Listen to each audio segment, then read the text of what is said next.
நம்ம வாழ்க்கையில் அநேகர் நம்மளை வழி அனுப்புவாங்க. இப்போ எங்கள் அம்மாவே இப்போ நான் ஊருக்கு போகிறோம் அப்படின்னா போயிட்டு வாப்பா அப்படின்னு சொல்லி நம்மளை அநேகர் வழி அனுப்புவாங்க.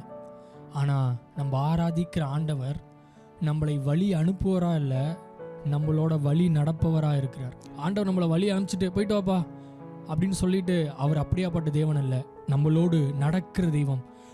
நம்ம கூட வழியாய் நம்ம போகிற பாதைகள் எல்லாம் அவர் கூட வருகிற தெய்வம். ஆமென்.